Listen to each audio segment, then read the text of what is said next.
try to start your own business as soon as possible. How many weddings have you shot so far? 60 last year. 60. Now we're booking like a lot of clients, like one a week. Wow, Yeah, that's it's going incredible. good. I actually got fired because I was hitting up all the photographers. I was like, oh, hey, can I come along and do some photography? Sometimes I make like $100 a day US. Preset sale. Are you keen for a role play? Yeah, let's do a role play. Yeah, let's do a role play. Let's go. Sweet. I just wanted to know how much will it cost me to get a video? What type of video? I have a surfboard brand. I'm not taking on small commercial jobs. How much would it be? 5 to 6 grand. What can we do? Nothing from our company. Been hanging out with a few people that have Yeah, massive platforms. massive channels. How much money are they making? Easy like 200-300k. Where you start isn't where you finish. You don't have to niche down. You can make a video now and it'll keep doing well for the next 5 years. Yeah. The worst piece of advice someone has ever given. Probably my mum. Don't do weddings, don't do that. Like everything that I've done, she's told me not to do. You know what I mean? Yeah. So don't listen to your mum. Yeah. No, but yeah. Yeah.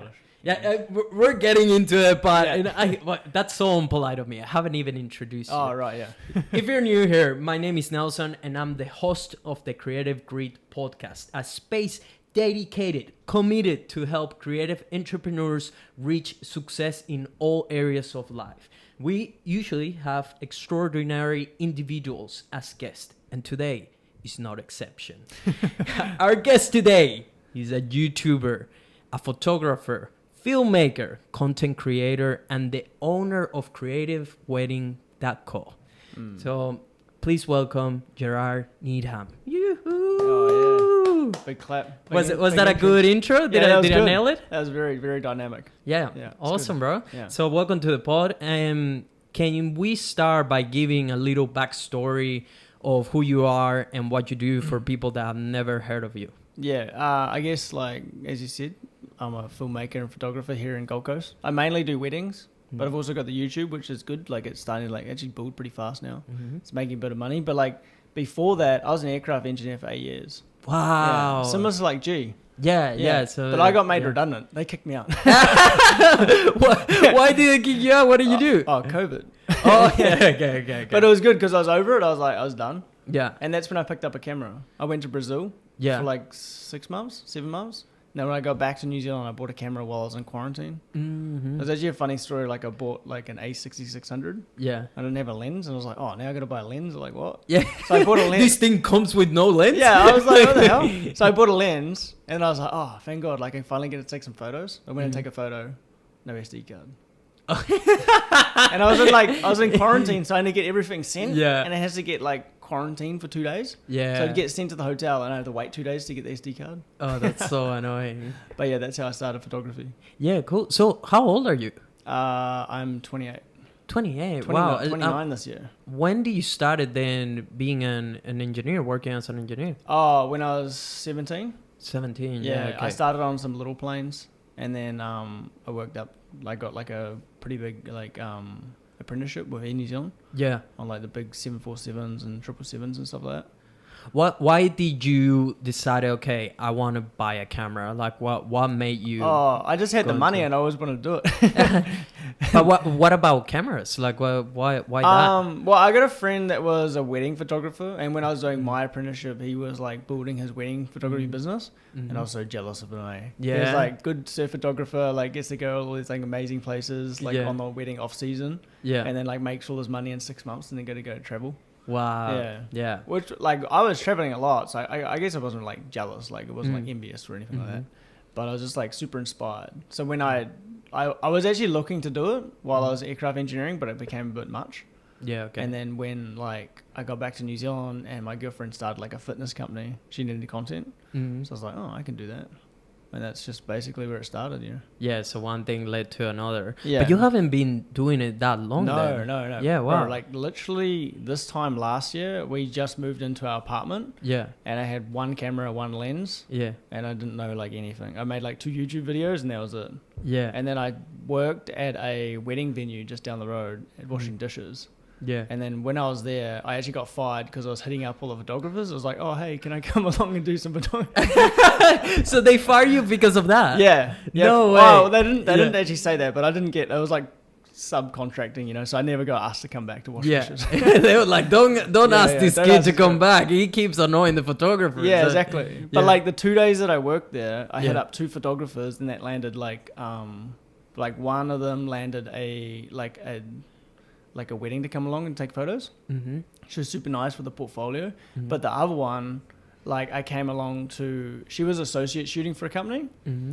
and then I went to one wedding, and then I went to another one for free, and then the third one, she was like, "Oh, we need a second shooter," Mm-hmm. and then the company approached me, and they paid me. Mhm. I didn't even How know. much they pay you back then? That was $50 an hour. Mhm. Yeah, which was good money. Mhm. Like coming from aircraft engineering, that's how much I was earning an hour. So if I Mhm. do like a wedding for 10 hours, get Yeah. paid $50. That's $500. I was like, yo, Yeah. this is awesome. Yeah. That's like as much as I was like earning doing washing dishes and stuff. You know? In a week. Yeah. And then from that company, they keep giving me second shooting jobs, and now I'm a lead shooter for them. Mm-hmm. And I get like they're You really still doing that? yeah. I'm still lead shooting. I'm not doing second shooting anymore. Mm-hmm. But what's the difference in price? How much they it's pay? double.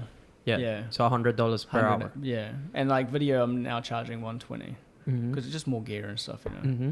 But the good thing about that is that like I got to build like our wedding company for my girlfriend, Mm-hmm. so I got to use all of those images after 6 months and then market them as my own. Mm-hmm. Yeah, so now we're like built like in the last like month, Maria's just gone ham with the website and the socials. Yeah. and now we're booking like a lot of clients, so like one a week. Oh wow, Yeah, that's it's going incredible. good. Yeah. So, We just like potentially book one for New Zealand as well. yeah, Yeah. sick, dude. So Yeah. how many weddings have you booked so far for the year?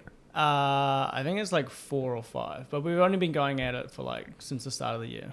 Okay. Yeah, the website's only just like got live recently. Yeah, Yeah. I had a rough look just Mm. before you got here. It looks Oh, pretty right. nice. It Yeah. looks good? Did your girlfriend make it? Yeah, that's all Maria. Yeah. Yeah. Yeah. Cool. She's Yeah, she- awesome. She's awesome. like the social website person. Yeah, that's it. I have some questions about that, like a creative relationship and business partner with your partner. We'll get into that. yeah. For sure. But talk to us about like, what are the biggest things you have learned when it comes to the filmmaking business of wedding photography and wedding photography and wedding videography? like getting clients or Yeah, like you started with this company, right? Yeah. And you just kept doing weddings with them. They allow you to use all that footage for promotion and Yeah. things like that. yeah. Yeah, After that's like awesome. a certain amount of time. Yeah. Okay. Yeah. I think photography is like a little bit easier to get into because it's less common to have like a second videographer. Mm-hmm. I think if you are a second videographer, you're going along to like pretty decent weddings. Mm-hmm. Like they actually got a big budget for it. Mm-hmm. But yeah, you can just start out. Like I started in photography, and then the owner of the wedding company seen my YouTube videos, Mm-hmm. and then he was like, "Hey, like I think you can do video for us." And I was like, "Oh, okay, Yeah. let's go." Yeah, let's do it. Yeah. You had no experience, no anything. Yeah. I did my first one for myself though. Like someone just booked me just randomly. Oh, okay. Yeah. Okay. So, what did you learn on that first wedding? Because the first wedding is Oh, the first hardest wedding's one. So hard. Yeah. What happened? Walk us through it. Yeah. I think like the audio was like a point that I underlooked and thought about, you know. Mm. Like I knew like I had to put a lav on them and stuff, but like having backups on backups on backups, you know. Mhm. So yeah, that was like definitely the first one that I learned. And then I really underestimated how much gear you need for video at a wedding. Yeah. Like you need like For sure. minimal free cameras, but then Yeah. you also need backup cameras. Yes. You know, so. Like compared to photography, you can just rock up with a 24-70 and have a That's backup it. camera, you Yeah, know? you're sweet. Yeah, you're sweet, you know. Yeah. You can rock up like right at the ceremony. Where on video, you're like, oh, I gotta set up that tripod, I gotta set up this tripod, I gotta Yeah. plug like the zoom in, Mhm. I gotta like mic up the groom, then I gotta mic up the celebrant, you know, and so it can get like pretty hectic. Yeah. Yeah. So what went wrong on that first wedding? Oh, I screwed up the audio so bad. Like the Rode on the mic, Yeah. it never turned, like they just turned it off somehow. Oh no. So like there goes one audio source, but then I had a backup plugged into the celebrant speaker. Yeah. But since it was a 6.5 going to a 3.5, like the Rode, it was Yeah. all like crumpled and Oh yeah, no. it sounded alright. Yeah. Like they didn't really complain about it, but I was like, oh, that doesn't You sound you good. knew it I was knew, bad. yeah. Yeah. Other than audio, what else went bad? Because I think it's always interesting to hear like. We learn more from the shoots that went wrong than the than ones we that do, went pretty well. I think another thing, I had like the camera set up but that wasn't capturing the audio. So the one that was recording the whole time wasn't capturing audio. Oh, no. It was capturing the Rode audio.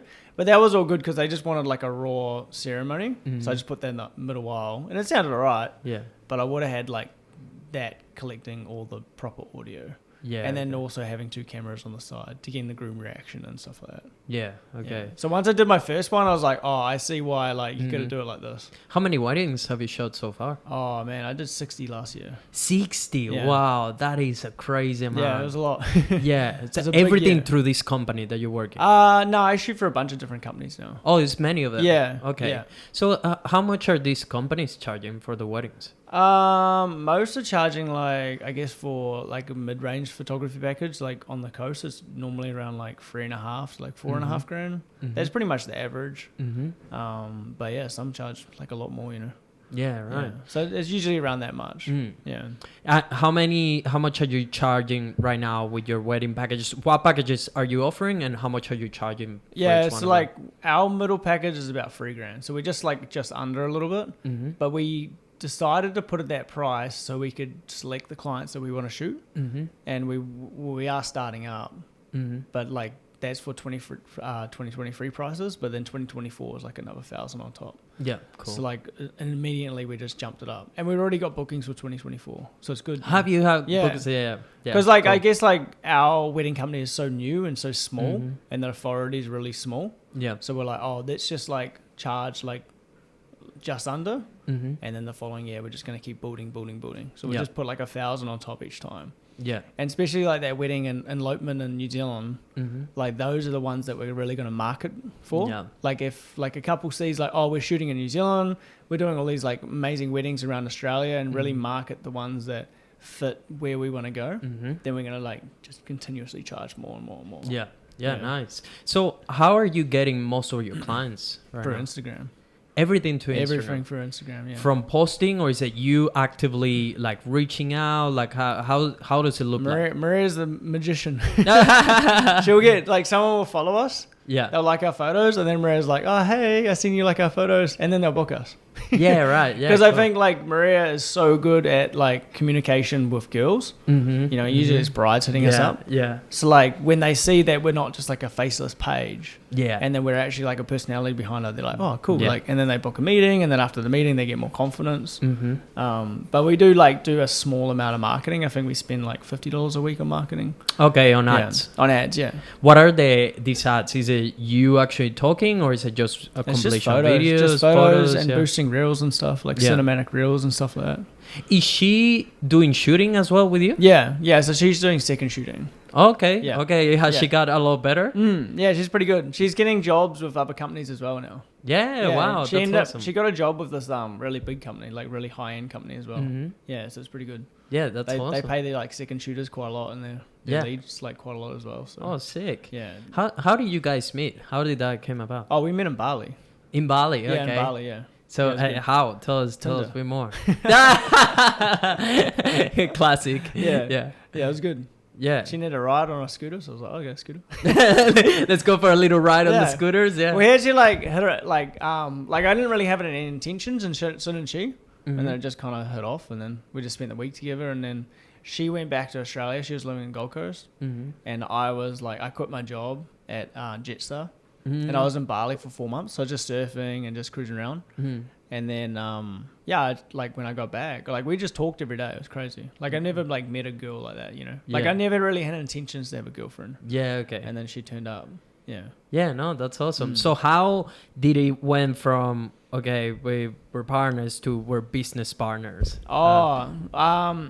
We kind of avoided it. We really wanted to avoid it. Like she's more like graphic design and stuff like that, and web design and like all that communications online and stuff. And then she was like, oh, I want to try out photography. And I was like, sweet. And then she bought a camera. She started doing some like model shoots and stuff. She came along to a wedding. She did her own wedding before that, which was wild, like an elopement. Oh, no way. Yeah. She actually did it by like herself? Or Video and photo. Great. Yeah. Did It's that so for my good. first wedding too. Yeah. I just set up an aperture priority Yeah. with log, and Yeah. then if you have you can map like a custom button to lock the exposure and the white balance. Yeah. So you could just have it at like 1.7 at like +2, and it works pretty well. Yeah. And you just lock it. Yeah. So she did that, and then she's just shooting on aperture priority for photos the whole time. Yeah. Yeah, it worked out well. Yeah. No, nice. So she didn't have to like think about any of the camera settings because she does not like any of that.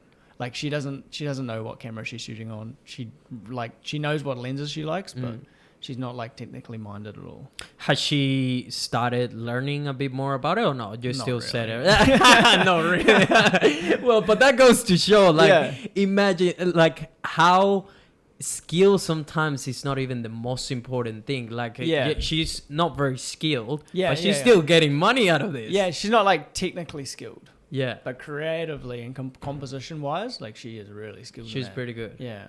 Like really good at composition and like creative ideas and stuff and like changing things around and working with like angles and like changing different focal lengths and stuff like that. Yeah. Yeah.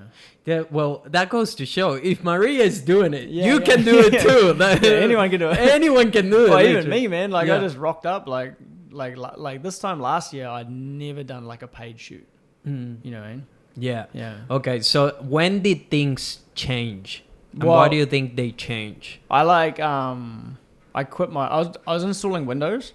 Like when I was in New Zealand, I was doing roofing and I loved it. Like it was fun. I was like with some mates and stuff. But when I came to Oz, I was working with some like some tradies that weren't really like the nicest of people. And I was like, it was hot and I was just over it. So Maria was like, she works at Shopify. She had a full-time job. Oh wow! Okay. And she's like, just quit and do photography full time. How long ago did she do that? That was this time last year. Yeah, right. I think it was in March, start of March. Yeah. So I quit. Yeah. And then just didn't even have like a first paid job. Yeah, right. You know what I mean? Like I hadn't even done a wedding properly. You know.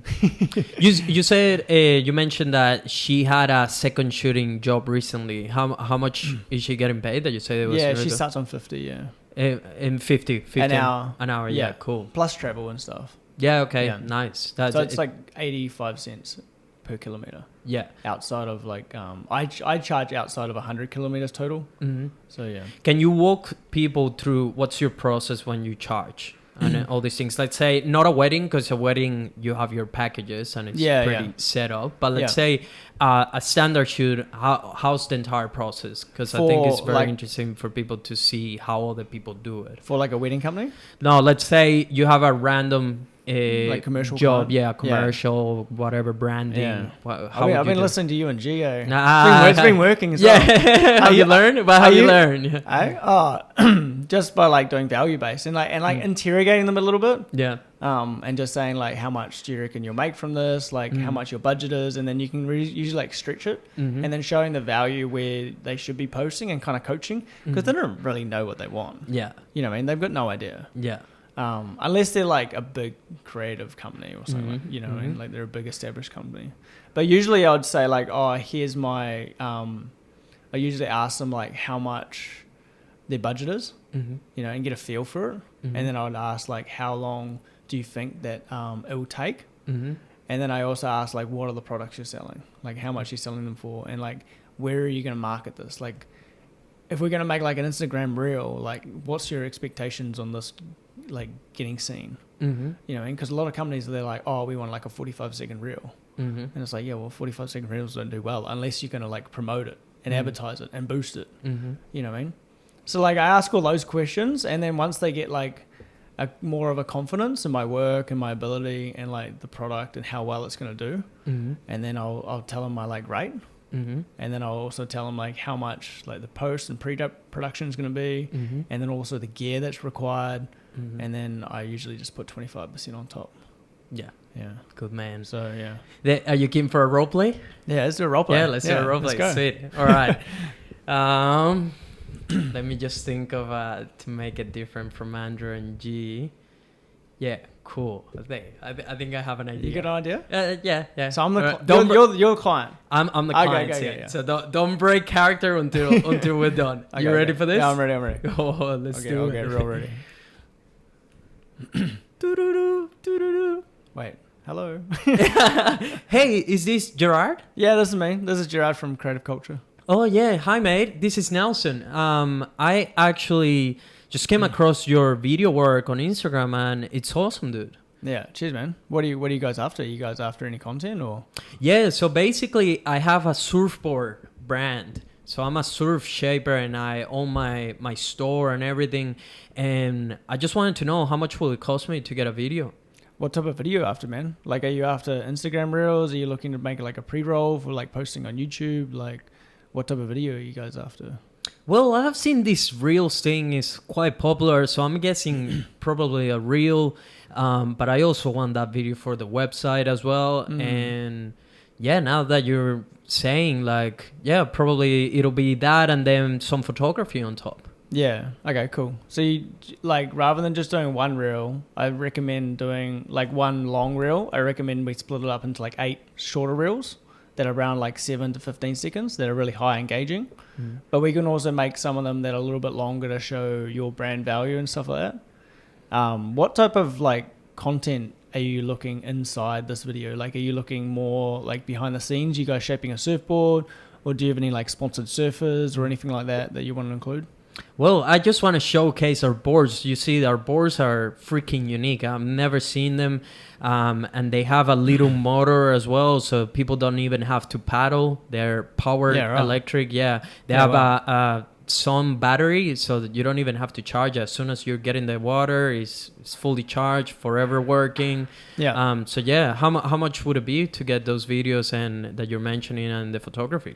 Yeah, so I'm thinking for you guys, you're going to probably need like some BTS of your factory if it is like held here locally. We can do that.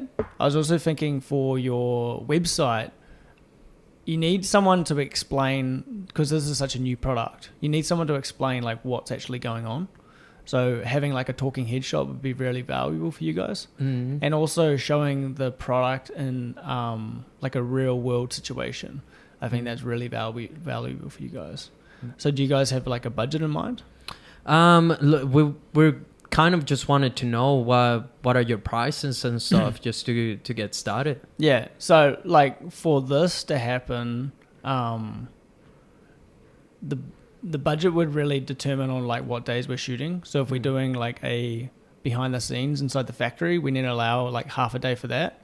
And also the talking head part. The audio you guys talking, and then we'd ideally have like a morning or an evening session demonstrating the product within around the Gold Coast if you are Gold Coast based. How much will that cost? So you're looking about like 2 days of filming and then plus the gear and post-production. So your figure would be around like 5 to 6 grand for a high-end video. 5 to 6 grand, wow. Yeah. But that sounds like way too much for just a few reels and some photography. Yeah, but the content is not just going on Instagram, right? Like if you just want Instagram Reels, even that alone for just the filming is still going to cost you around 3 grand. Yeah, okay. Yeah, because I'm thinking something even more simple, like probably we're thinking maybe 1,500 to be like a good budget for that. Yeah, so that wouldn't, like, we can't do that, sorry. Like that's below our budget. We can can't even really refer anyone on for that. Really? For 1,500? Yeah, that's not enough, man. Sorry. But that sounds very simple, like just coming in half a day on the factory and setting your camera and like talking heads. The gear alone would be about the light. The gear alone would be about $1,000 for the rental from our company. I see. And then you've also got the filming days, and then you also got the pre and production. So it goes into a lot, it's not, unless you want to hire like some kid just to turn up on their iPhone, it's up to you guys. Yeah, wow. So what can we do for 1,500 then? Nothing from our company, I'm sorry. Yeah, okay. Yeah. But I can send you through the smallest package that we have available, and if I get your email down, and then we can talk about it when you come back to me. Yeah, cool. Yeah. All right, thanks for the suggestions, and good luck with everything. Sweet, man. Thanks. Yeah. Bye. Yeah. So like me, basically, I'm not taking on small like commercial jobs at all. I'll take on small weddings, like the elopement that we're doing in New Zealand. That's like they're basically just paying for our travel, like me and Maria. So you're doing it for free, just of thinking of why? Basically, yeah. But like, it's way more valuable for us because like, I got my YouTube channel, so I go to New Zealand during August, which there's not many weddings on in August. In the middle of winter, so I can do YouTube videos there. all accommodation and flights are paid for. Mm-hmm. And then we also get the marketing opportunities for taking those photos. Yeah. But like, say like that surfboard job, Mm-hmm. like I'm not really pushing commercial work as much as I probably should. You know, and like I just want to focus on weddings and YouTube at the moment. Yeah. I do have like a lot of spec projects that I'm starting to build. Yeah. I want to do like more Aaron Brimhall kind of style. More what? Sorry? Like Aaron Brimhall. I'm not sure. You're not sure? He's like like photographer, Instagrammer. Yeah. It has like more like Aston Martin stuff and Ralph Polo and stuff like that. So we're going to start, me and Maria are going to start doing more branded content like that. Yeah. And reach out to brands that we really co-inspire with. Yeah. And then weddings are just going to be like our foundation of like income. Yeah. You know what I mean? So like, and then YouTube as well. Like YouTube's making like a little bit now. Yeah. Cool. So now, before getting into that, just so we wrapped up the call debrief. What do you think you could have done differently on the call? That call, I guess I probably could have like, I know that you and G really like asked them like how much the products and stuff are. Not just that. Not just that. Yeah. Yeah. I think as a suggestion. Yeah. For anyone watching. Suggest me, man. I'm still learning. Commercial things is like I'm kind of dissing. No, because I know how hard it is, and like I said, even G or I, like we're still getting our reps in and understanding how it works. Oh yeah, you guys are good though. But basically, you need to ask more questions. Yeah, if I would tell you what one thing that could level up that value-based pricing level will be asking more questions. So if we break down the call, like I'm just like most clients, just running to what's the price? What's the price? You see how I was you're hammering me. Just pushing you to. And I was like, red flags, I'm out here. So, but the answer to that is always like coming back with a question. Oh yeah. We'll get to that, but. Hey, can you tell me more about the brands? You didn't ask much about my product. You just went straight like to guess what are my needs. What are your needs? You just started telling me like, hey, I think it'll be very valuable for you to talk in front of the camera for this, that. And I haven't even told you what made the Surfboard specials. Right. So I want to tell you afterwards to see if you will pick up on that. And it's good. maybe even ask further questions or be like, oh, can you tell me a bit more about this technology? How long have you been developing it? Oh, how much are you selling the sports? Because if they have a motor, they're very unique. So I'm guessing you'll be charging quite a lot for this product. Being curious and finding out more information about what drives, that person, what are the current needs that they actually think they have. And it's almost like helping them instead of pushing them like, hey, I think you should do this, that. Right. It's more of being like, oh, so you want to sell these sports, right? You want to become established in the surfboard market. So the way of doing that could be this, that. It's almost like suggesting options so they feel like they're in control as well and be like, okay, that sounds like actually will help. And like they it's almost helping them to figure out what they actually need, because the client usually doesn't know. They got no idea. They have no idea. Same as me. But we tend to jump straight to be like, no, you need this, that. We all have done that. So, but when you start actually asking more questions, and I think sometimes that's the hard part, like finding out what are the right questions to ask to that particular client. And revealing, because it's almost like peeling an freaking onion, like just taking layers and layers and layers, and then eventually you get to, this is what they actually need. That's what they need. This is what the company needs. The company doesn't need a video, they need to sell more boards. Right. And that's how you help with your vehicle, which is the videos. But that like content is a tricky one, because they do just assume, especially commercial people, they really do assume that it's pretty easy. You just rock up with a camera and you're done. That's why I also push you with that. You just upload the video. That's why I also push you with that side, because I know how it is. Like sometimes you have people, you will tell them like, this will cost you $3,000, $5,000, $10,000, whatever it is, and then they're like, oh, that's way too much money. Why would you go? They almost get offended by it. But usually it comes comes back to us. It's our fault because we didn't communicate enough value to them to be Right, like, yeah. oh, okay, that makes sense. Yeah. You And know. that's kind of why like I've been pushing weddings more. Mm-hmm. Because like next year and the year after, like, we charge like $5-6 a wedding. Mm-hmm. You know what I mean? And it's like, this is the product, this is our packages, which one do you want to choose? Yes. They choose it, they pay the deposit, Yes. they pay in full before the wedding, Mm-hmm. and then you deliver the product in 6 weeks, and there's no revisions, like very rarely. Yeah. You know, and like I think that's what kind of scared me away from commercial stuff. The You know what I mean? revisions. Yeah, the revisions and like just like getting to a price, it's like every price is different. Yeah. And I'm like, oh, like weddings is easy. That's one thing with weddings. It's definitely easier with when it comes to price. Yeah. Because you It's just a set price. Yeah, exactly. You just have your packages. That's We it. do customized packages. So like say like they want like 10 hours and they want like a little bit of video and stuff like that. We can add that in, and then when it comes to a price, and then they're like, sweet, okay, that works for us. What does your package include? Well, we do like every photography package has one roll of film, and you can't take that out. So every like wedding that we go to, we're shooting film photography, and that's just kind of like to our core to make like timeless photos. So you'll get like there's like different tiers. There's like 6, 8, and then up to 12 hours, and then you got like the lowest package, which doesn't really include much. There's like a couple of photos, one roll of film, and then 6 hours being there.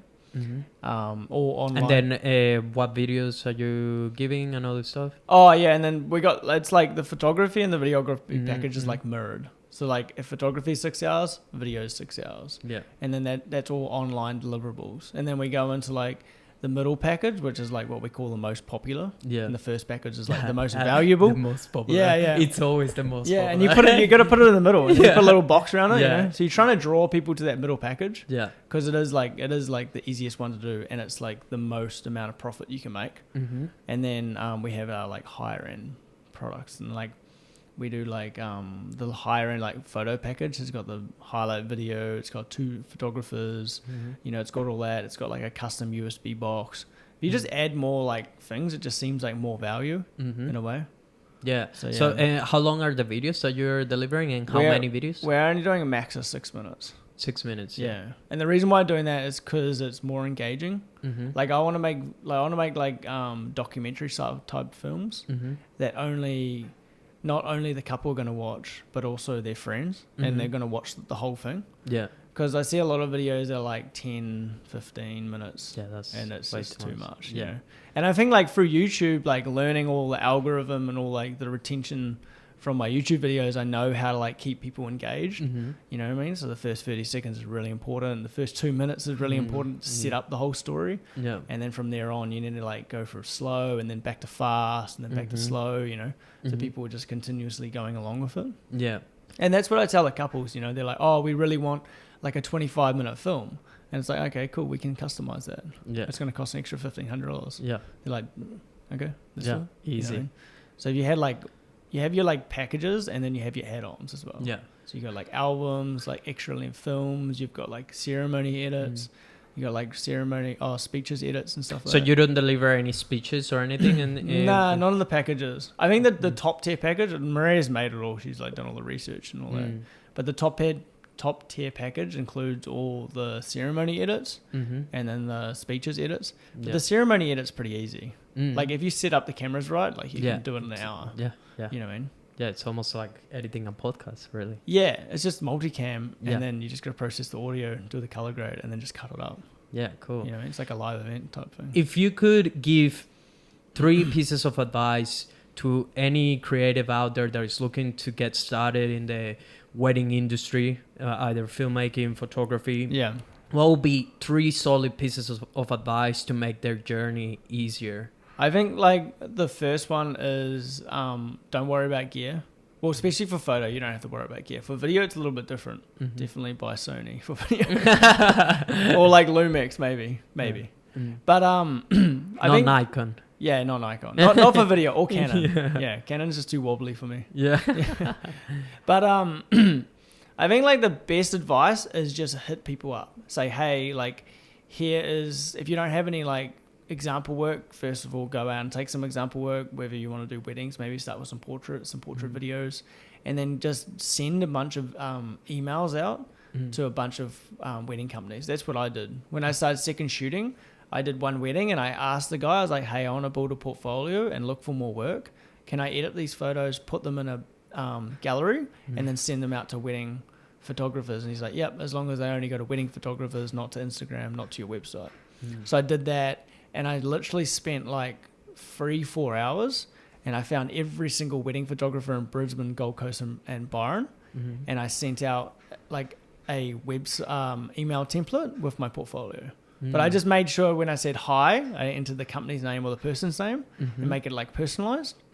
So yeah, I just built out that big list. I think it was like 400 emails, you know, and I got a lot of replies. Yes. I got a lot of people saying, oh, we don't need second shooters. Or I got like, hey, let's meet up for a coffee.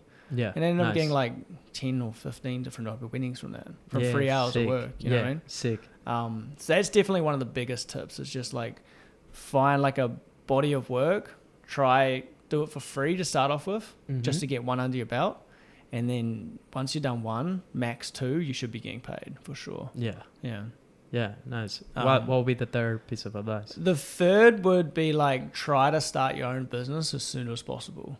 Because if I'm working and I'm charging $100 an hour, like when you're starting out, you're like, oh, that's awesome. $100 an hour, that seems like a lot. You're making like $1,100 in a day. And it's like, well, that's like $1,100 in the week.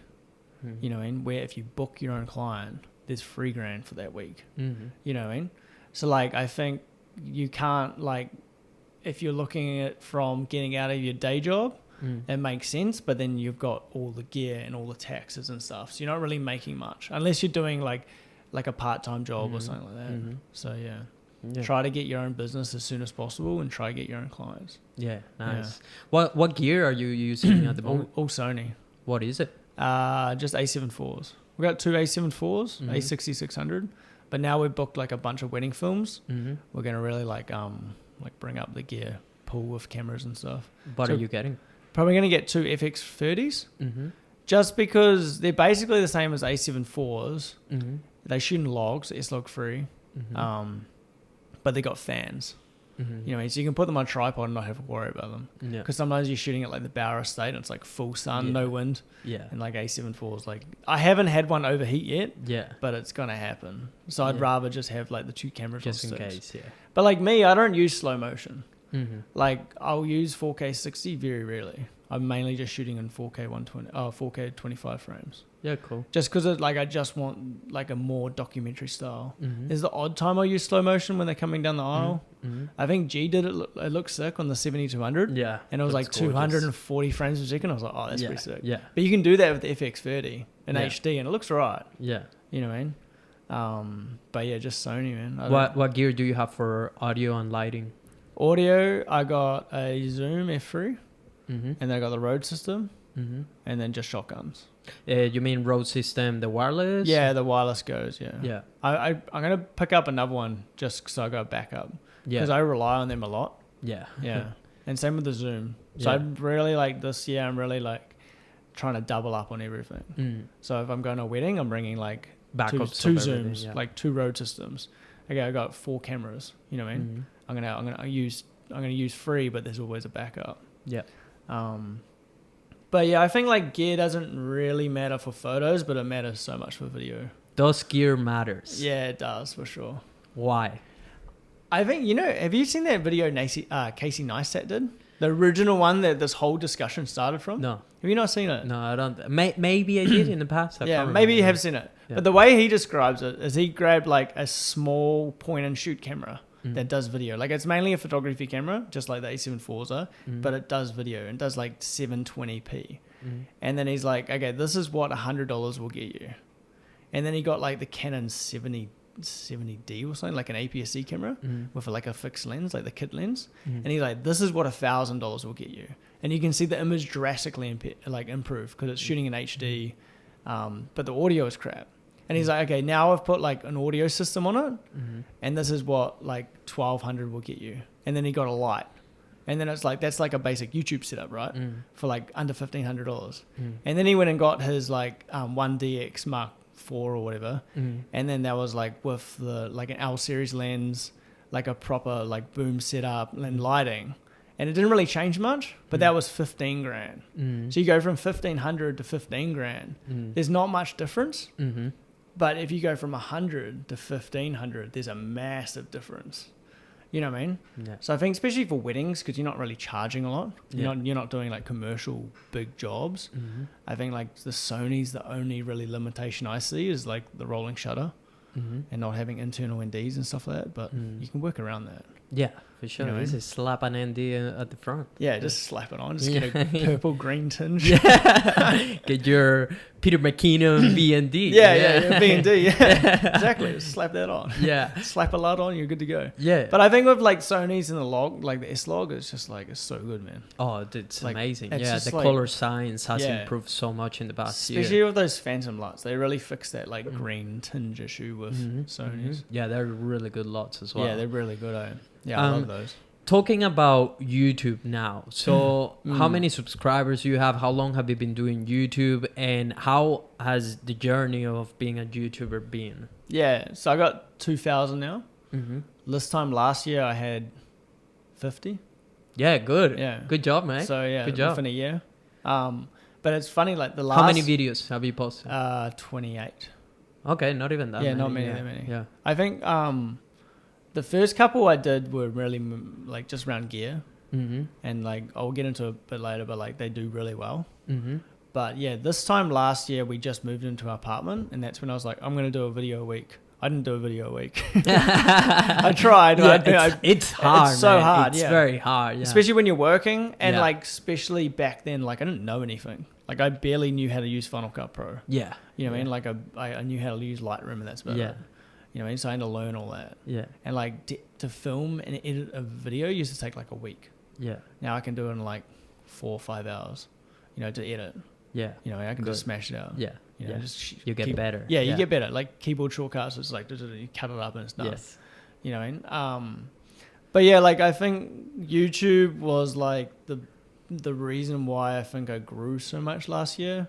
It's the reason why I met you, because I met G. I met G through YouTube, and then he invited me along to a job. Yes. And he's like, come do some BTS for me. And I was like, sweet. And he's like, oh yeah, I'm going to pay you, by the way. I was like, no, you don't have to pay me. Like, I'm just keen to come. Like, you're shooting on red. Like, I'm coming. Yeah. You know, and he's like, no, like you got to charge. Yeah. You know what I mean? And then I met you through doing another job. Yeah. So yeah, like, and then I met all of my other friends that live in Brisbane who are YouTubers. And now I'm meeting some guys from Melbourne. I'm meeting like a bunch of other YouTubers. There's like another guy in Bali they're going to go hang out with. He's pretty big on YouTube. Yep. There's another guy in Lombok, the island next door. Yeah, nice. So like, even though I've only got 2,000, like I'm hanging out with these guys that have got like... How have you been able to connect with these massive people? I think once you meet one, like I met G, and then I met you, right? And then you're in your own little like bubble space, you know, and creative bubble. And then I met other people through you guys. Yeah. And then like another guy was like, hey, I need some help doing my BTS, and he lives in Brisbane, and he's the same similar niche, like shoots on Sony, does portrait photography and landscapes. So I was like, oh sweet, this would be perfect. Yeah. And he's like, yeah, 100%. And then he's like, oh, I'm going to Japan. Do you want to come? I was like, yeah, of course I'm going to Japan. Yes. Let's go. Yeah. So I met him, and then I met like another YouTuber, then I met more YouTubers. Yeah. And then like once they see that I'm hanging out with them, like their YouTuber mates reach out to me as well, you know? Yeah. So like the whole creator community is like pretty cool, especially around YouTube, you know? Yeah. Like it's like just such like a good community. Like everyone's like keen to help out and stuff. It's not, I always thought it was going to be like real competitive. Yeah. You know what I mean? Like, not many dickheads out there. Yeah, there's not many dickheads, bro. Yeah.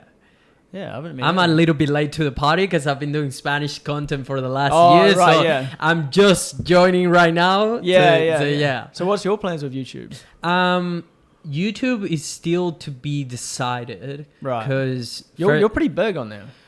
Yeah, so 20K is not that many, but like I met amazing people through YouTube, and I had some really awesome opportunities through YouTube, and just like looking at my life. Like I can go back in time and see all my content and the trips I did and my evolution as a filmmaker and as a creative.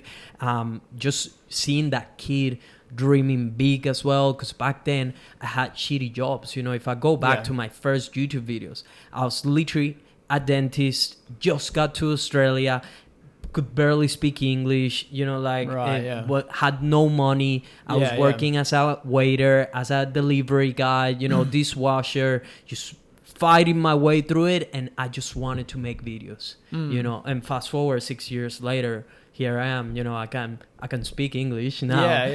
Your English is good, man. You know, I have good friends. I make money out of the thing that I love so much, you know, like it's, just seeing all that progression, and it's like, fuck, anything is possible, you know, coming from the background that I came from. And I'm not even, you know, close to where I want to get. You know, I'm going for millions. I'm going for, you know, massive YouTube account and social media accounts, whatever, you know, just because I want to show people that anything is possible and inspire the other little Nelsons out there to be like, hey, mate, you know, if I did it, you can too, you know. Little that's only why I want to do it. In the end, it's something bigger than me, you know, like it's not for the sake of, I want to have like a big platform that, like, yes, I want that just because I know I can impact more people through that, you know, so I see it as a tool kind of thing.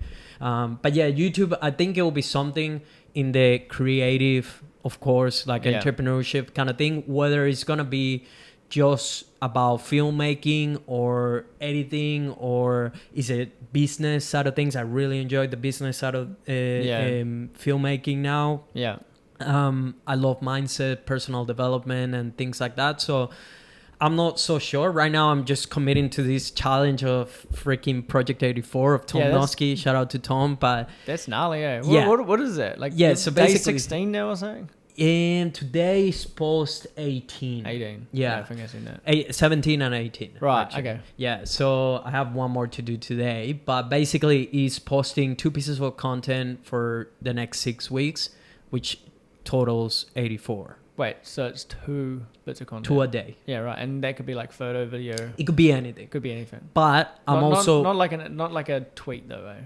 It could be, let's say, like you have a tweet and then you put a video in the background, whatever. Boom, right, yeah. That's but it. It's gonna be like visual content. Yeah. So, but I'm pushing myself to make it reels because I know that's what gets the best results right now. So I don't want to. I'm trying not to do photos or whatever, you know, unless I have to because I don't have time or whatever. And also, I'm trying not to use just all content, but like sitting down and actually recording content, which makes it harder because you could just sit down. There's so many ways of approaching it. You know? You could sit down and be like, just reuse all content. You could just batch a bunch of content. You could just make a bunch of photos. So, you know, there's many ways. So I'm trying to make it hard for myself to actually expand my creativity, get in the habit of it, and find what's the thing that I want to be talking about the most with my audience, and see what are the ways of monetizing that as well. So you want to monetize your socials. 100%. Otherwise there's no point. Exactly. That's what I see a lot of, like, it's like that's what kind of got me into YouTube, because I was like, Instagram, I never seen you can make money out of it. Like, obviously you can, like, a lot of people make, but it's a lot harder. Where YouTube, you grow on YouTube. Like, now I'm making like sometimes I make like $100 a day US. Just from preset sales. Yeah, good. You know what I mean? So YouTube's paying my rent almost. Yeah, that's awesome. It's paying for my like bills and stuff almost. Yeah. So are you getting consistently $100 a day right now? Yeah, sometimes. Yeah, that's awesome. Yeah, and with 2,000 subscribers, that's crazy. Yeah, that's awesome. It's wild. It's like 50,000 views a month. Yeah. And 2,000 subscribers. So. Yeah, what type of content are you doing mainly on YouTube? It's mainly like gear review. So at the moment, like, I'm really pushing gear review because that gets the views, you know. Like, that's the searchable stuff, so I can discover like a new audience. But like, I try to make, I've kind of learned this like rule of 2s. I don't know if you heard about it. 2 for the audience and 1 for you? No. It's like when you make like a piece of content, like say like a gear review, you could just talk about the gear. That's 1. Yeah. But if you take the gear out for a real world experience, or you use the gear, or you vlog with the gear, or you go out and travel with the gear, that's like another point. So like that's the rules of 2. So if you're talking about something and then you're having like B-roll or something overlaying, you know what I mean? That's the rules of 2. That just keeps people engaged, you know what I mean? So that's like, I didn't really realize it until I watched this like reel, and I was like, oh, Yeah, that makes sense. Like that's probably why these videos are doing well rather than me just talking. Yeah, You know what I mean? You make the video more dynamic. Yeah, so more having engaging, like two stories almost. So you're talking about the gear, and then you're going out for like a portrait shoot, or like you're going through Japan and just taking photos and stuff. You know what I mean? But yeah, I think like YouTube, like, I don't know, it's always been like kind of a dream, you know. I never really knew what I wanted to do in YouTube, and then when I started doing photography, I was like, oh well, like I'm pretty keen on this. I've been keen on it for a long time. Yeah. If I make a YouTube channel, it makes me make stuff. Yes. Like it makes me go out and do a portrait shoot, you know what I mean? It makes me make like learn video and stuff like that. Yeah. So like I wouldn't be where I was today without YouTube. Yeah. You know what I mean? Like with the weddings and stuff like that. No way. There's literally no downside to starting a YouTube channel. Yeah, that's what no way. I tell everyone. Like you should literally just get after it. Do it with your phone, whatever you have. Yeah. Worst case scenario, you get absolutely no subscribers. No one connects to you, which I highly doubt. Yeah. But even if that's the case, you put the work to document your entire journey. So now you can always look back and be like, you know, I remember that day. Oh, look, that was very hard when we found that obstacle. Oh, that was a great win that, you know, made the business skyrocket. And then you can show people the entire journey and connect even further with them. So there's literally no downsides to starting a YouTube channel. You just have to commit to it. Yeah, you have to commit. I don't think you have to commit that hard as well.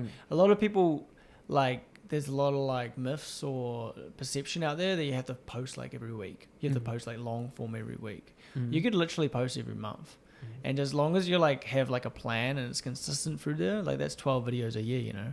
Like you make 12 like decent videos in a year, like you're going to do well, you know. Or you can make like 12 and then like one of them might pop off, you know what I mean?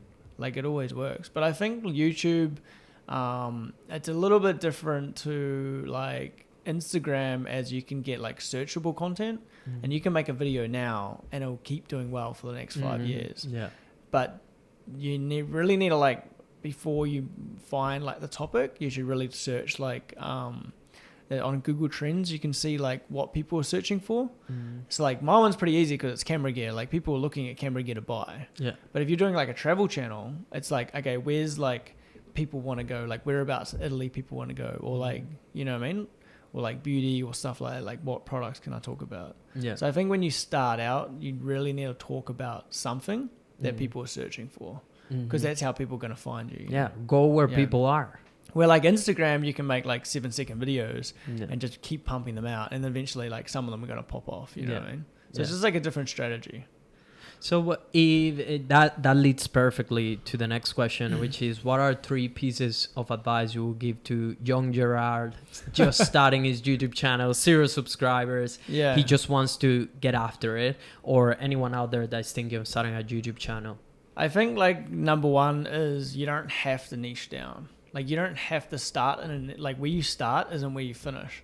Like you'll see a lot of YouTubers where they start, they're completely different. Like their channel is about different things. So don't worry about starting and then finishing in the same place. You know what I mean? So you don't have to find a niche straight away. The next one would be, like I was saying, just find that searchable stuff, because that's how you're going to get discovered. Unless you're making stuff like Mr. Beast or stuff that's never been seen before. It's like original content. Like that's going to do well in the algorithm. Like once someone finds the video, they're going to watch the whole thing and then they're going to like it. They're going to comment and subscribe. So YouTube's like, oh, this video is doing good. Like, who is this person? They just start pushing it out. But the good thing about searchable stuff is that people like me on YouTube, I watch either surfing, cars, or photography. So YouTube's only going to serve me those 3 topics. So if you make something about like day in a life, or like without like a thumbnail or a title that the algorithm can really put somewhere, it's not going to do well.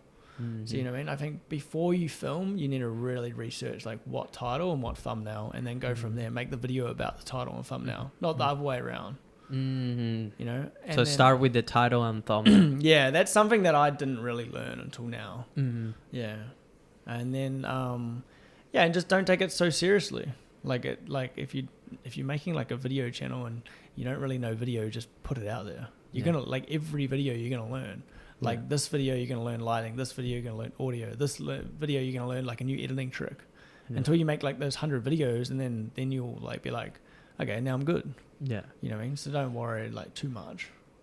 You know what I mean? Yeah, learn through repetition. Yeah. Embrace the failure of it. Exactly. Embrace like not getting it right. You don't need to get it right the first time. That's the biggest thing. And don't overcomplicate like the content itself. I think a lot of people also they overthink it, like, oh, you know, is this video gonna do so well? Whatever, just get it out there. Just get it out there. Get it out there, and you'll learn. You know, sometimes it will also surprise you how well a video can do a specific random video that you didn't even put that much effort, you didn't think much of it, and suddenly that's the one that goes viral. Yeah, that's the one that goes good. Yeah, it's and classic. You're like fed up and you put like a short like title and it just goes viral. Yeah. Like, oh, sweet. Yeah.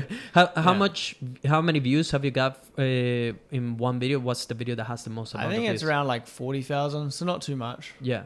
This year I definitely want to find one, like make a video that hits the algorithm and gets like that 100K within the first week. Yeah. That'd be good to get. But most of my videos, like after a month, they're on like 10, 15K. Yeah, nice. Yeah, which is pretty good. Yeah, that's like, awesome number. But like I think because I've got such a small audience, like I'm continuously finding a new audience. Yeah. You know what I mean? So that's why I'm just focusing on those like gear and like tutorial reviews. Yeah.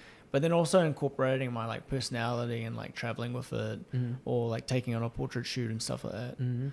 So like I'm adding like educational value, but then also like them learning gear and stuff value as well. From all these content creators that you've been hanging out with, because you've been hanging out with a few people that have massive platforms, massive channels. Yeah. How much money are they making? Oh, some of them making bank. Yeah. What's bank? Like easy, like 200-300K, you know, a year. A year, wow. Yeah, some of them are. And what are the revenue streams for that? Like multiple. You know, like especially on YouTube, some of them are like making they don't really dive right into like the sponsored content and stuff like that, but majority of them make money through their digital assets. I think if you watch Eric Floberg did one on his. Oh, I haven't seen it, but I know he's also. So I've been following him for like the last 3 years, last 2 years while I've been doing my filmmaking journey, and I've watched his YouTube grow, but it hasn't grown that much in the last year. But he like quadrupled his income, and he didn't post as much. Yeah. And that's just through his online course. Yeah. So I think like digital assets, they're the ones that sell, especially courses and like presets and LUTs. Yeah, they go the best. Yeah. But yeah, a lot of my like friend YouTubers that I know like personally that I hang out with, they're making enough to like sustain a very good lifestyle and like travel and stuff like that. You know what I mean? But it does come with like social pressures and stuff because like they don't have anything to fall back on. You know, so their videos. Like, but if they make a bad video, all of their other backlog of videos support them. You know what I mean? Like, so one of my friends was like, if he doesn't make a video for a month, he still gets paid similar. Yeah. You know what I mean? Because all his other, like, it's like a big asset just sitting there. Yeah. And it's just like producing views and then the people are buying stuff and buying on Amazon and stuff like that. Yeah. But majority of them do have like multiple source incomes. So they got like affiliate links, they got like sponsorships, they got the digital products which go good. But me, like personally, even when I get to that level, I still want to have the weddings. I want to do like big commercial stuff for like more fashion brands, which won't be that many jobs, maybe 1 or 2 a year or so. Yeah, nice. And then have YouTube as well. So I want to like make it like YouTube a third, commercial like a third, and then weddings a third. Yeah, cool. But I think like starting out, weddings will still be like 60 to 80% until like it starts shifting that way. You shoot with a fair bit of models I've seen. How are you normally finding and connecting with these models? Yeah, models for guys, like as a photographer, can be a little bit tricky. I think like the main way is to come off and say like, without being creepy, because there's a lot of guys. How do you do that? Yeah, how do you teach people how to not be creepy? No, it just sucks because there's a lot of guys out there that literally just hit up girls to shoot with because they're like want to get with them. You know what I mean? Where like me, like I've already got a girlfriend and stuff. Like, I just want to go out and take photos. You know, I enjoy photographing women. You know what I mean? And guys as well. Like I do shoot guys as well. You haven't shot me. Oh yeah, do you want to shoot? Yeah, let's shoot. Yeah, man. Cool. Anytime. Yeah. Whatever you need. No, I haven't thought of it. You haven't thought of it? Just do like a surf shoot. That would be amazing. That would be- Yeah. I'm gonna get a water housing soon. I can even put you with mine. Oh Yeah. really? I'm getting Aquatech might be sending me one. But anyway, like I think like models, the best way to do it is you go like, hey, this is my name, this is where I'm from. I'm wanting to get into photography and then more on the fashion scene. Like find out where you want to go, and then just say like, would you be available for like a 1 to 2 hour TFP shoot, which means like time for photos, around these dates. I'll give you about 30 images. We'll take some videos. I'll send you the videos and they'll be color graded. If you want a reel, like I can make you a reel and stuff like that. So you really got to add the value of like what they're getting and then what you're getting as well. Yeah. So yeah, you just kind of, but like Maria, she can just literally just like, slide into any girls and she'll get girls. Girls and boys. Like girls hit her up. Yeah. So I think as a guy, you just got to be a little bit more like aware that that's how girls feel. So you just got to like show them that like this is what you want to do, and this is like a mood board, and this is like how you want the images to turn out, and like how can you provide like a good service that you'll benefit from as well. Yeah. You know what I mean? And then it also comes with networking. So once you shoot with a few, like then you meet other girls and stuff like that, and you start meeting like agencies, and then like models might start hitting you up for jobs. You know what I mean? They're like, hey, I got this brand to shoot. We're not going for an agency. Like, how much are your rates? How much would this cost? Yeah. You know what I mean? So now you're turning like TFP jobs into like paid jobs. You're not getting paid that much. Yeah. But before you're doing it for free, you know? Yeah. Just for fun, you know? What's the worst experience you have had with a model? I haven't had any bad experiences. I think when I was in Bali, there was like, I went to this like big model conference kind of creative club. It was pretty cool. But then when it started getting dark, they started getting like quite like sexual and naked, and I was like, I'm out of here, bro. Like, I'll see you later. It's like not my style at all. Like I'm out. You know, they're all like Russians and stuff. Yeah. And I was like, I was just gonna go home now. So I haven't had any issues. You're such a sweet boy. Yeah. Yeah. But yeah, like no issues, bro. Like I've been pretty sweet. I think like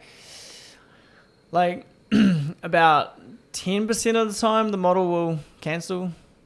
Oh, does that happen? Yeah, but they're pretty transparent about it. Yeah. They're like, oh, hey, I got called into work. Oh, I got this job on. You know what I mean? It's just like, it's like when you do anything for free, you know, that can happen. You got to prioritize like paid stuff. Yeah. Or the weather doesn't turn well, or like 1% of the time they won't message you back. Yeah. Yeah. I think like the problem I have, I message too many and then like I'm scared like they're not going to message back and then I end up shooting with too many. You had too many. Yeah. You're getting stretching yourself to. Yeah. Well, I think for YouTube, like I want to shoot with one every week. Yeah. You know what I mean? And sometimes it's like what's the worst client experience you have had? Like something that either the client was very difficult or you messed up big time.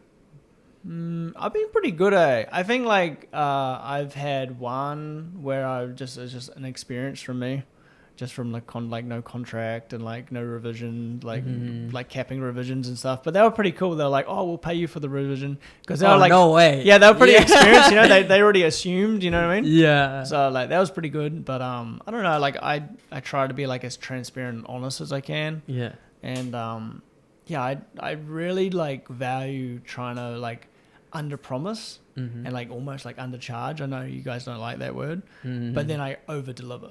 You know what I mean? So like every time I do a job or like a wedding or something like that, or with whoever, they usually get a better product than they expected. You know what I mean? So like you don't need to undercharge for that. Yeah, you don't need to charge for that. Yeah. But like I just say like my prices are pretty competitive in a way. You know what I mean? And then I just try to like work as hard as I can.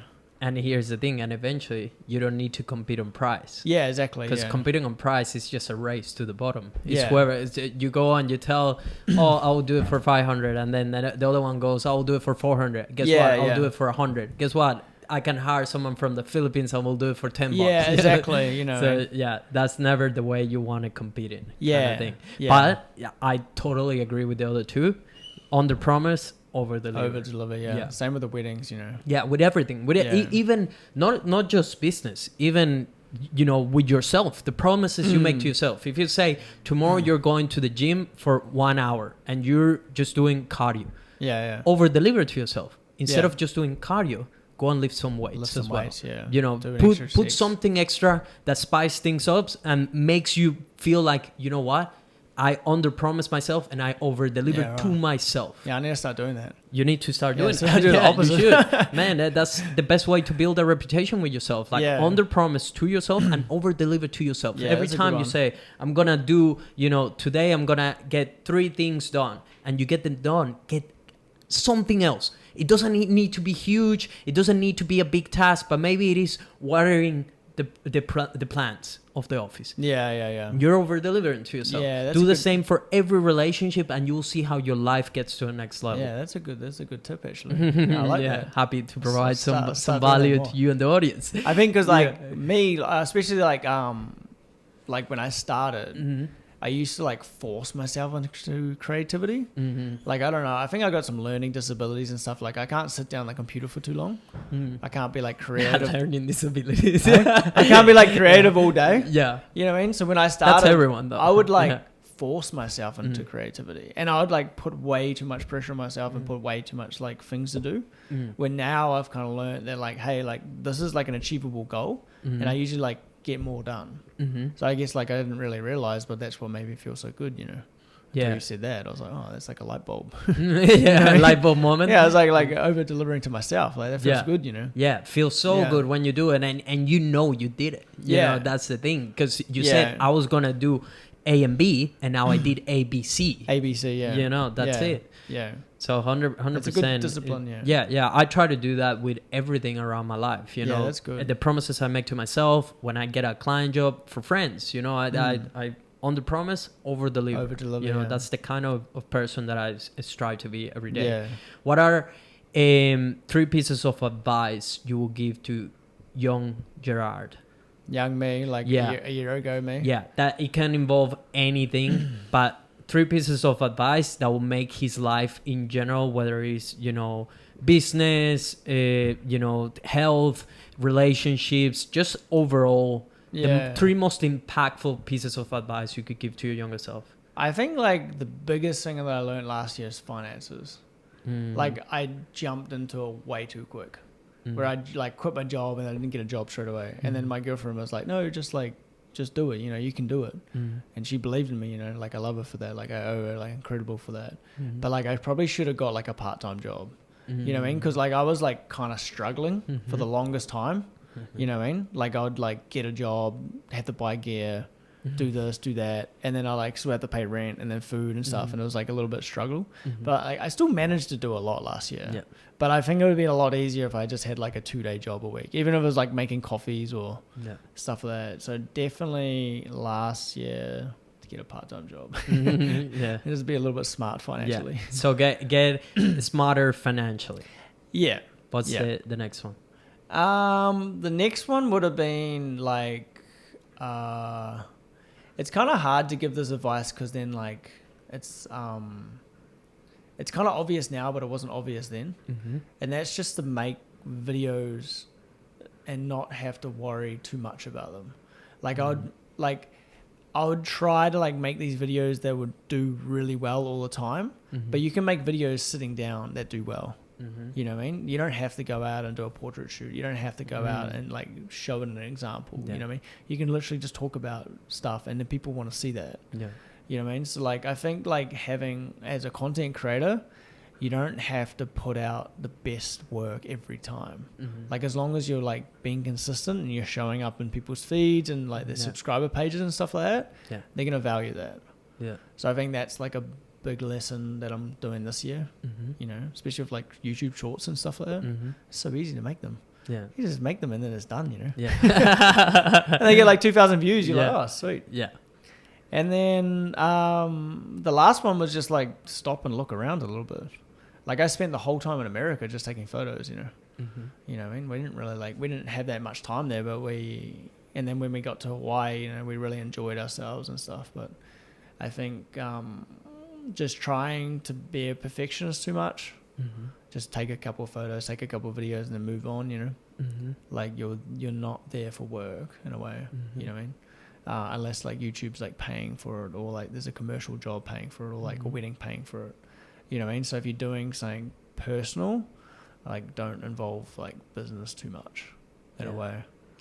I like that one as You well. like that one? Yeah. So yeah, because sometimes as a creator as well, sometimes it's difficult to detach for a second and be like, oh wait, am I just capturing everything and making sure I have enough for later, or am I also enjoying? Yeah. There was like a point last year where I was like trying to create too much, and like I was like, okay, everything I do, I need to make content around it, you know, just to get better and stuff, and kind of got like obsessed. And then like if I went surfing, I was like, I have to take the GoPro, and I was like, I hate surfing with the GoPro. Like I go surfing because there's no technology around me. You know what I mean? So now I'm like surfing more than I was before. You know, and just make more time to go surfing and stuff. Yeah. So I think just not taking it too seriously, even though you want to. You know what I mean? But you just kind of have to like push the brakes. And you burn yourself out. Like if you're on the computer, like especially me, like I think I got ADHD or something. I'm really hard at like sitting down for a long time. If you do that every day, you don't really refresh yourself. So, Agree. What's the worst piece of advice someone has ever given you? Probably my mum. She's like, don't do weddings, don't do that. Like everything that I've done, she's told me not to do. You know what I mean? So don't listen to your mother. No, but yeah, like she just keeps saying like go back and be an aircraft engineer, go back and being a tradie and stuff like that. And it's like last year was like my best year of my life. You know what I mean? I did so much, man. Like I went all through America and like Hawaii and LA and like Nevada desert through Vancouver. Nice. I went back to Bali. I went to Japan, which I never thought I'd ever go to Japan. You know, now I've booked weddings in New Zealand, like 3 weddings next year in New Zealand, or this year in New Zealand, you know. Nice. We're looking at like going to Tahiti for like a brand job and stuff. Good. So like it's just like, whoa, like, you know what I mean? Sick. Like last year was a huge year. Yeah. Like what's this year going to be like? And then next year is just going to be like, yo, let's go. Yes. Sweet, bro. It makes me so happy, honestly, seeing you win. Oh, cheers, man. That's awesome. Yeah. And then what's the best piece of advice someone like a mentor or anyone that you look up to ever gave you? I think like, I don't know. Bro, you know what? It's actually from watching this YouTube short from Evan Raff. Have you heard of him? Yes. Yeah. He said, like, this really hit home, and I watched it last week, you know, and it was, like, definitely the best bit of advice I've heard. He said, like, there's a scorecard, and it's out of 10, right? And it's P and S. So there's the proof, and then there's the skill. So you have to equal 10. So you could have 10 points for skill and 0 for proof. So social proof is like on your Instagram and your website and people seeing your work or through marketing. Or you could have like, you can have like 8 on the proof and then 2 on skill. That equals 10. So you can market yourself really well. People could refer you really well, but then you don't really have like a massive amount of skill, but you're still doing well in the creative community, you know? So he's like, the ultimate recipe is having like 5 skill and then 5 proof. So you like master your craft, you really show like what you can do, but then you also need the business side of that. Yes. You know what I mean? So I think like if you find that balance and you get like, you show your work and you can show what you can do, and then you also have the skill to back it up. Yeah. You know what I mean? Like I think that's the best bit of advice, and that's what I'm really aiming for this year with these like big dreams of like doing these like high-end fashion jobs and stuff. I'm just going to do a lot of spec work. Yeah. And if I can make YouTube videos about it, like that's sick, you know? Yes. Like double up on the content. Yeah. But then like really like improve the skill and then show the proof. Yes. You know, and then pitch to clients, like pitch to bigger clients and stuff like that. Yeah, nice. So yeah, that's like the biggest like awakening point that I've seen. Yeah, I like that one. That's good advice. I mean, he's awesome, by the way. He's awesome, eh? Yeah. He's really good like creatively and business-wise. Yeah. That's awesome. I guess like the bigger example was like the wedding business. Like I've done all these weddings. Like I can edit well. Like I can take decent photos that people like. But like I wasn't booking any clients. The only reason why I started booking clients is because Maria came along with the proof. Yeah. You know, she made the website. She did the socials. It's only got like 100 followers, and we're still booking like a wedding a week. That's crazy. You know, only 100 something followers. Yeah, it's just like the proof's there, and then like once you get more of a social proof, you can charge more. Yeah. You know what I mean? So. Yeah, no, Yeah. sick, bro. Just last questions, because I was meant to ask this before, but I completely forgot. Oh. What softwares do you use for editing and photo Yeah. editing, post production, and all that stuff? So I'm using Final Cut for video, Mm-hmm. but I might be switching to DaVinci. Oh no, dude. You're leaving us. You're hurting my. It's just that like the way that I'm going is like especially weddings, like I'm not gonna edit I'm only gonna edit the wedding films that I do, but I'm gonna color grade everything.